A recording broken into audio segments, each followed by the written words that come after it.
On First News today, we've had a lot of people call and say, what are all those flowers growing just northeast of Yuma on Highway 95? Well, we said we'll stop in and find out, and we did.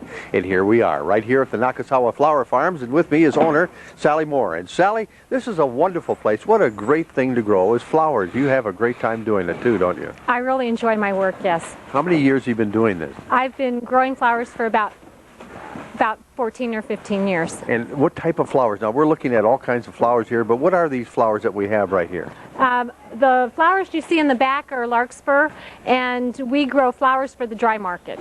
The dry market. Now, explain that to me. Okay, for decorating a flower that dries as beautiful, dry as fresh, and they use it for decorating baskets, wreaths, ornamental purposes. Okay, would this be a kind of flower that goes in with other major flowers like chrysanthemums and things like that? Dry flowers, yes.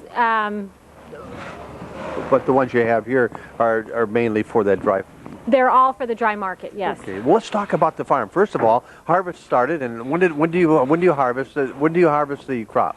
We start harvesting normally in February. We were a little later this year, but we were in full swing about March. El Nino keep you back a little bit? The weather, the temperature more than anything. We've had a good crop considering El Nino and Nora and things like that. Now you have a lot of people working here, and we see them working out in the field. We have how many here? In the barn area, we have about 45 to 50, and then in the field we have about 130 right now. Okay, what are these ladies doing behind us now? They're packaging our #1 crop, which is larkspur, and they go through and grade it, and they put a sleeve on it, and then they put it in a box. Now these have to be quality control people then, each one of them. Right, they have to know what they're doing. Okay, now what about the fellows over on the other side? They're packing and working with boxes? Over on the other side, they're hanging artichokes, and artichokes you might think are a little ugly dried, but they are actually quite in demand. Artichokes? Now, is this to eat or just to look at? No, they're ornamental, and we grow them out here, and we pick them, and we use 2 different types in the cone, like you would eat them, but we dry them, and then later on when they flower, we also use that. The flower's a beautiful purple flower in there. That's correct. Okay. Anything else that you grow out here? We grow a lot wheat and grasses, a lot of grains.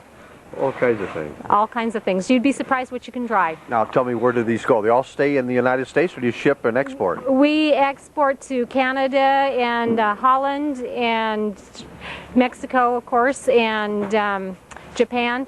But we sell to wholesale distributors only, or wholesale manufacturers here in the United States also. So how do you keep track of all this? You must have a good office crew, huh? I have a good field crew and an office crew. I have foremen in key positions that I can really count on, and that makes my work very easy. And you oversee the whole thing? Yes, I try to. And of course you keep track of the flowers and how they grow, and you have a pretty good knowledge of that too, Sally. Over the years, it's been trial and error. I think so now. And it's turned out to be really a great operation. It's called Nakasawa Farms, northeast of Yuma, about 15, 20 miles, I guess, isn't it? About 15. Okay, and Sally Moore is the owner and the operator of this wonderful flower farm, George Gatley, and that is the story on First News Today.